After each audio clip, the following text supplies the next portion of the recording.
The secret world of evil billionaires. It started with a single click, a moment of curiosity, boredom, arrogance. I wasn't looking for a conspiracy. I wasn't trying to expose some world-shattering secret. I was just another journalist chasing leads, digging through public records, corporate filings, leaked emails that led nowhere, until I found something I wasn't supposed to. It was an email chain, buried deep in an encrypted folder, hidden behind layers of cybersecurity that shouldn't have been beatable. A private conversation between two billionaires whose names you would recognize instantly. But what caught my attention wasn't the money, it was the words. The offering is scheduled for next month. The others will be in attendance. The numbers must be met. I stared at the screen, my heart pounding. The email was casual, brief, like they were discussing a business deal. But the wording, the offering, the numbers, I should have stopped there. But I didn't. I dug deeper, tracing the email's origin, following breadcrumbs that led me through offshore accounts, hidden trusts, shell companies with no real addresses. And then the email stopped. Not just these emails, all of them. The entire server I had been accessing vanished, like it had never existed. And that was when I knew. Someone knew I was looking. By the next morning, everything was different. My laptop, my phone, wiped. Not just hacked, not just corrupted, completely erased. The files I had saved, gone. The emails, gone. Even my backups, my secure drives, empty. I told myself it was a coincidence, a glitch. But then I checked my bank account. Zero balance, every dollar gone. I felt a cold, creeping terror sink into my bones. I called my editor, no answer. I tried a friend, a contact, anyone, nothing. My name had been erased. I checked my work profile, gone. My credentials, revoked. My lease, canceled. I wasn't just being silenced, I was being erased. And then, as I sat there, staring at my blank phone screen, the first message appeared. A single text, no number, no sender, just two words. Stop digging. I left my apartment within the hour. I didn't pack, I didn't think. I just grabbed my coat and walked out the door, because I knew if I stayed, I wouldn't get another chance. Outside, the city moved as if nothing had happened. Cars honked, people talked on their phones. The world kept spinning, but I felt it. Something had shifted. Every person I passed. Did they know? Were they looking at me for too long? Were they following me? Or was I just losing my mind? I took the long way to a coffee shop, one I never visited. No routines, no patterns. I paid in cash, no digital trail. Then I pulled out a burner laptop and searched my own name. Nothing. No bylines, no social media, no work history. My articles, my credentials, my entire career, gone. It was like I had never existed. That's when I noticed the black SUV parked across the street, tinted windows, engine running, waiting for me. I shut the laptop and walked out the back. This wasn't just about silencing me. They weren't erasing me from the internet. They were erasing me from the world. I had one person left to call. Eric Cho, ex-NSA, turned independent security consultant. He had worked with me on stories before, the kind of leaks that embarrassed intelligence agencies, but never got us killed. I found a payphone in an alley and dialed his number. He picked up on the first ring. Jesus Christ, he hissed. Where the hell are you? That confirmed it. They had gotten to him too. I don't know what's happening, I said. I need help. A pause. Then his voice dropped to a whisper. You should be dead. My breath hitched. Cold sweat dripped down my spine. I traced what you were looking at, Eric continued. Those emails, that server. It wasn't just some offshore account. You stumbled onto something real. The kind of shit that doesn't get leaked because no one who sees it lives long enough to talk. The SUV from earlier, it was back. Across the street, a different one. Same tinted windows, same silent, patient waiting. Eric, I said, my voice shaking. Who are they? Another pause. Then, very softly, they own everything. My stomach twisted. Governments, I asked. Governments work for them. I gripped the phone tighter. Who are they? Eric exhaled sharply. Every billionaire you've ever heard of. I didn't bribe. The old money families. The new tech kings. The ones who never make the news. They don't compete. They don't fight. They control. They decide wars before they happen. Elections before you vote. They don't need laws because they buy the people who write them. I swallowed hard. And the offering? Silence. Then Eric's voice dropped even lower. That's what keeps them in power. I opened my mouth to ask more, but then the payphone went dead, and the SUV's door opened. I ran. The payphone was dead. The SUV was still across the street, door open, waiting. I ducked into an alley, my pulse hammering. Think. They weren't trying to disappear me yet. Not here. Not in public. That meant I still had time. Minutes maybe. I needed cash, a new phone, a new identity. Everything I knew about vanishing, I had learned from stories. Now, I was about to see if those stories were true. I slipped through the back entrance of a rundown laundromat, grabbed a jacket off the coat rack. Blend in, move normal. No sudden movements, no panic. Just another guy waiting for his clothes to dry. Through the dusty front window, I saw them. 2 men, one in a gray suit, bald, built like an enforcer, the other in casual business wear, young, confident. He wasn't a hitman. He was something worse, a recruiter. They didn't rush. They knew where I was. They were giving me a choice. I slipped out the side door before they could enter, and that's when I heard the gunshot. A sharp, muffled pop from down the street. I turned. Someone was already dead.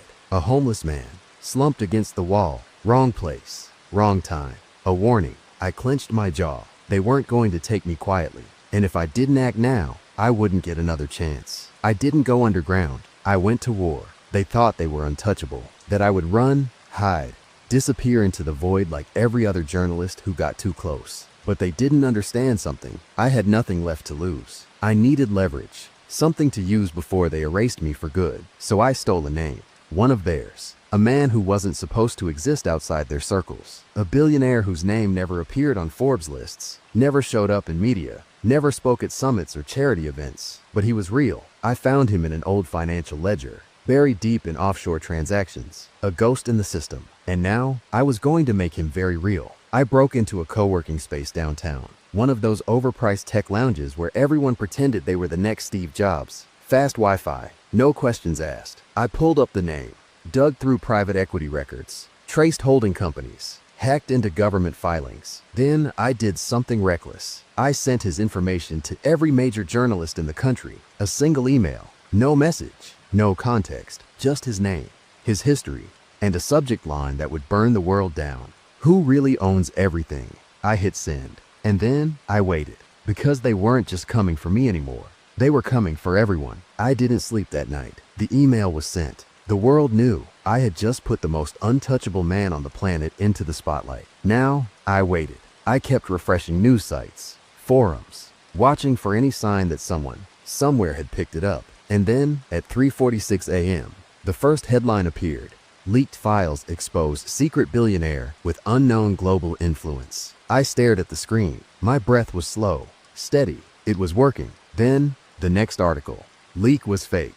Conspiracy nut attempts hoax. Then another, and another. I kept scrolling, and my stomach dropped. Every article said the same thing. It was a hoax, a joke, a desperate attempt at attention. Within an hour, every journalist I had sent the files to was either denying the story or deleting their posts altogether. They had already buried it. And then, my burner phone vibrated. No number, no caller ID, just one message. You really thought that would work? I clenched my jaw. They weren't just reacting. They were laughing at me. By morning, I was back on the streets. I didn't have a plan anymore. I just had to move. Every instinct told me to run, leave the country, change my name, get out before they made me disappear for good. But I wasn't done. Not yet. I needed a safe house, somewhere I could regroup. So I went to the last person I had left. Daniel Wright, ex-cop, turned private investigator, turned alcoholic. He used to be good, damn good, until he pissed off the wrong people and wound up blacklisted. He lived in a rundown apartment,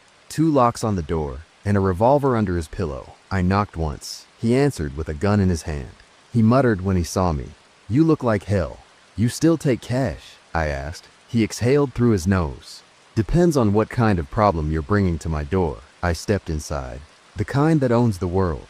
Daniel Wright didn't scare easy, but when I told him what I had done, the emails, the leak, the name I exposed, he got real quiet. Then he grabbed a bottle of whiskey and poured himself a drink. "You're already dead," he muttered, taking a long sip. I didn't respond. "Seriously," he said, eyes locking onto mine. "You don't walk away from this. They don't just kill people. They erase them. Even if you get proof, even if you somehow, miraculously, manage to get the whole world to see it, it won't matter. You'll be dead before you can watch them bury the truth." I clenched my fists. "Then help me make it count." Daniel stared at me for a long time. Then, without a word, he walked over to his desk, dug through a pile of old case files, and pulled out a flash drive. "This," he said, tossing it to me, "is a dead man's file." I caught it. "Whose?" "A guy named Carter Hayes. Investigative reporter, like you. Dug too deep into the wrong people. Ended up in a car accident before he could publish. But before he died, he sent me this." I plugged it into my laptop, opened the first file, and my blood ran cold. Because this wasn't just an investigation. This was everything. Bank transactions, meeting logs, private security reports, blackmail lists, a blueprint of how the billionaires controlled the world. And at the bottom, one final note from Carter Hayes. "If you're reading this, I'm dead. And if you try to use this file, you will be too." We didn't have time to react. The second I read that note, Daniel's phone buzzed. He pulled it from his pocket, checked the screen. His face went pale. "What?" I asked. He turned it toward me. "No number, just a message. You shouldn't have opened that file." My stomach twisted. Daniel looked at me. "How the hell did they?" The power cut out. The apartment went pitch black. Then, from the street below, the sound of car doors opening. I ran to the window, pulled back the curtain just enough to see. Black SUVs, 4 of them, men in dark suits already moving toward the building. Daniel grabbed the revolver from under his desk. "We need to go. Now." I yanked the flash drive from the laptop, shoved it into my pocket. We ran. Down the fire escape, into the alley. Shadows stretching around us. Behind us, the sound of boots pounding up the stairs. They weren't sending a message anymore. They were here to finish it. We hit the alley running. Daniel was faster than he looked, moving like a man who had spent years running from things worse than the cops. I wasn't as fast. Fear slowed me down. I knew what happened when people like us got caught. We didn't go to prison. We went missing. Behind us, the apartment door exploded inward. Heavy boots. The sound of professionals. No sirens. No shouts. These weren't cops. I risked a glance back. Black tactical gear. Suppressed weapons. Not here to arrest us. Here to kill. Daniel yanked me left. Down another alley. Garbage. Fire escapes. A place with too many shadows and nowhere to hide. Then, a gunshot. The wall beside me exploded into brick dust. They weren't even warning us. They were shooting to kill. Daniel grabbed my arm. "Next corner." We split. "What?" "We split. They can't chase both of us." I clenched my jaw. I didn't want to do this, but I didn't have a choice. We hit the intersection, and Daniel shoved me toward the street. Then he disappeared into the dark. I ran, and as I did, I heard it. More gunfire, then nothing. And that silence was worse than anything. I didn't stop running until I hit the train station. Blood pounded in my ears. My hands were shaking. My legs burned. Lungs on fire. But I was still alive. I kept my head down, pulled the hood of my stolen jacket low, blended in, acted normal, like I wasn't a man who had just been shot at. The screens overhead flashed news updates. The world was still spinning, people still laughing, the illusion of safety still holding. But I wasn't safe. And Daniel, I didn't know if he was alive or dead. I checked my pocket. The flash drive was still there, the last copy of the dead man's file. I had proof. But proof meant nothing if I didn't survive long enough to use it. Then, a vibration, a text. No number, just a message. "Running won't help. We already know where you're going." I gritted my teeth, heart hammering, because I knew something now. They weren't just tracking my movements. They were tracking my thoughts. I sat in the train station bathroom, staring at the message. "Running won't help. We already know where you're going." They weren't lying. Every move I had made, every decision, they had predicted it. I wasn't unpredictable. I was playing inside their system. And that's when it hit me. They weren't tracking me. They were tracking what I was supposed to do. A man like me, they knew I'd try to go underground, hide, find allies. They'd seen it before. I was behaving exactly how every other journalist, whistleblower, or hacker had before they erased them. And that's why they were winning. I wasn't thinking like them. I pulled out the flash drive. Daniel had said the dead man's file contained everything. But what if it contained a way in? I plugged it into a burner laptop, scanned the folders, bank transactions, blackmail lists, offshore holdings. But then, something else. An active surveillance feed. I clicked it. The screen flickered. Then, a live security camera feed loaded. I froze. Because staring back at me wasn't just some anonymous billionaire's house. It was the inside of a control room. And the men inside, they were tracking and watching me. I had spent my life exposing secrets. I had the biggest one of all. The billionaires weren't just watching the world from behind the curtain. They had a system, a live network of surveillance, predictive analysis, digital manipulation, and I had just found a way to access it. This wasn't just about money or power. They had turned the world into a machine, And now, I was about to break it. I cracked my knuckles, heart pounding. If they knew where I was going, then I had to do something they would never expect. I had to go after them. I pulled up the security feed, scrolled through the camera IDs. They had locations, server farms, private estates, black site offices. But then, something even better. A meeting. Tonight. A real physical gathering of the untouchable men who owned everything. My stomach clenched. This was suicide. But I was out of options. They had spent their entire lives operating in the shadows. Now, I was going to drag them into the light. The meeting was happening in 2 hours. A private estate outside the city, deep in the hills where no one could hear the screams. I had spent my career exposing the powerful, but this was different. These weren't corrupt politicians or greedy CEOs. These were the architects of the world, and I was about to crash their party. I stole a car from the train station parking lot. Something forgettable. No GPS, no tracking. Then I drove, gripping the wheel so tight my knuckles ached. I had no plan, no weapons, no backup, no way out. But I had the dead man's file. And if I played this right, I wouldn't need to survive. I just needed one moment, one opening, one mistake. And I dragged these bastards into the light before they buried me. The road stretched long and empty, winding into the hills. No streetlights, no signs, only darkness. Then, in the distance, I saw it. A mansion, lit up like an old ancient temple. And parked outside, black SUVs. They were already here. I ditched the car a mile out and walked. Every step felt heavier than the last. I wasn't supposed to be here. No one was. The world wasn't meant to see what happened behind these walls. But now, I was the crack in the foundation. I reached the gate. 2 armed guards. Not cops. Private security. Ex-military. They weren't checking IDs. They already knew who was supposed to be inside. I waited, watched, and when the moment was right, I moved. A brick to the back of the skull, one down. His body hit the dirt. The second guard barely turned before I slammed his head into the steel gate. I grabbed one of their earpieces. Static. Voices. A meeting already in progress. Ensuring the next market collapse aligns with the election cycle. We'll shift the coverage once the second crisis is introduced. He won't last the night. He's already in play. I froze. That last voice. They weren't talking about some politician. They were talking about me. They knew. I wasn't crashing the party. I had walked into a trap. I stepped through the gates. The mansion loomed ahead. A monument to the kind of power that doesn't need to be seen. No cameras, no reporters, no security badges. Because the people inside, they didn't answer to anyone. I moved through the shadows, sticking to the blind spots. I had seen the blueprints in the dead man's file. Every entry point, every hidden room. I reached a service door, slid inside. The voices from the earpiece were louder now. We'll let the protest movement run its course. A few leaders will disappear. The rest will be given jobs. The currency devaluation will begin next quarter. Leak the rumors now, so they blame the administration instead of us. And the journalist, I stopped moving. He's listening to us right now. My blood went cold. A voice came through the earpiece. Calm, patient. Come in, son. We've been expecting you. I turned the corner and stepped into the last room. The room was nothing like I expected. No secret symbols. No long wooden table. No evil monologue. Just a lounge. Leather chairs. Soft music. And 7 of the most powerful men on the planet. They looked normal. A politician I recognized from TV. A tech CEO who had stepped down last year. An investor whose name was never in the news, but whose money was everywhere. And at the center, a man I had never seen before. The real power. He smiled. Sit. I didn't move. He sighed, sipping his whiskey. We knew you'd find us eventually. We let you. I clenched my fists. You killed my friend. No, he said smoothly. Your friend made a choice. He played the game and lost. He leaned forward. But you played it better. I felt sick. You want me to work for you.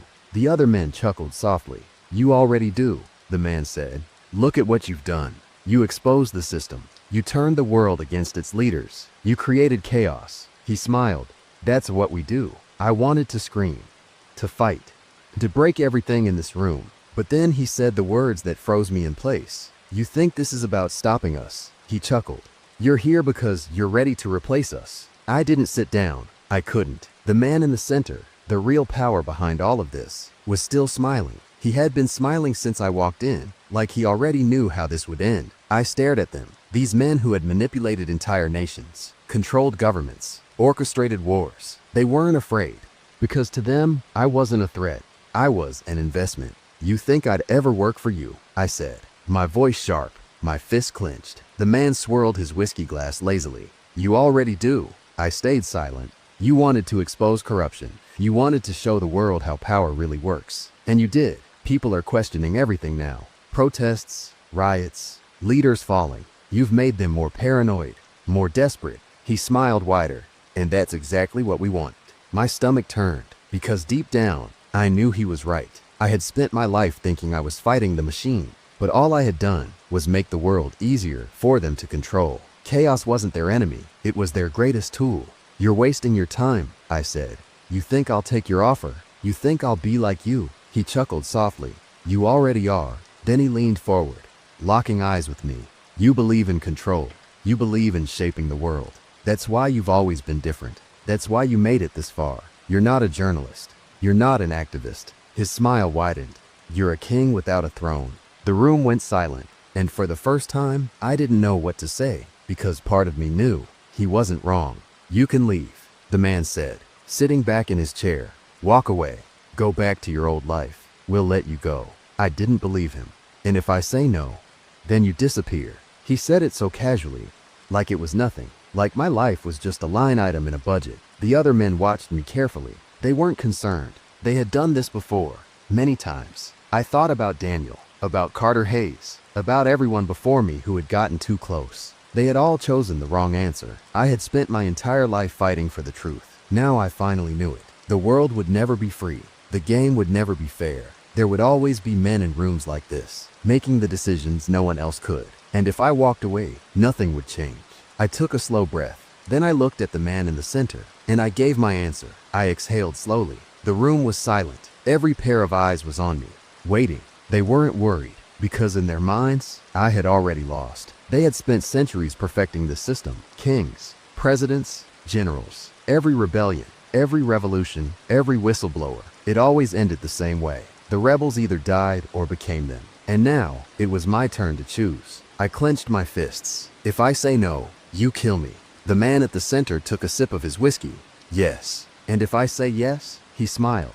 Then you become something greater than you ever imagined. I stared at him, at all of them, the secret kings of the world, the men who had already decided the next 10 years of history. And for the first time, I understood them, because the truth was, they didn't care about money. They already owned everything. They didn't care about power. They already had it. What they cared about was control. And wasn't that what I had always wanted too? I had spent my life chasing the truth, shaping public opinion, manipulating narratives. I had called it journalism, but maybe it was just another form of control. Maybe that's why I was here. Maybe I had been one of them all along. I reached into my pocket, pulled out the flash drive, the dead man's file, the proof, the evidence that could still burn all of this down. I placed it on the table. The man at the center raised an eyebrow. A gift? I said. He smiled, like he already knew I would do this. The others relaxed. The deal was done. And then I spoke again. But I have one condition. The man tilted his head slightly, amused. Go on. I leaned forward. If I take the seat, I don't follow orders. I don't play by the old rules. I rewrite them. Oh, silence. Then, after a long pause, the man grinned. Good, he said. That's exactly what we wanted. He extended his hand, and for the first time in my life, I changed completely. The first thing they told me was, you will not speak for a year. It wasn't a request. It was a rule, a test. They called it the silence. It didn't mean disappearing. I would still move in the world, still see the changes happening, still watch as events I once thought were random played out exactly as planned. But I wouldn't speak, I wouldn't act, I would learn. Because the ones who came before me, the ones who failed, they were the ones who thought they understood power before they truly did. I accepted the rule, and for the first time in my life, I watched the world move, knowing I could now control it. A year passed, and I learned everything. I learned that the wars weren't about politics. They were about control. I learned that the stock market crashes weren't accidents. They were designed. I learned that every protest, every uprising, every so-called grassroots movement, they weren't organic. They were manufactured. And most of all, I learned that the greatest trick wasn't controlling the world. It was making people think they were free.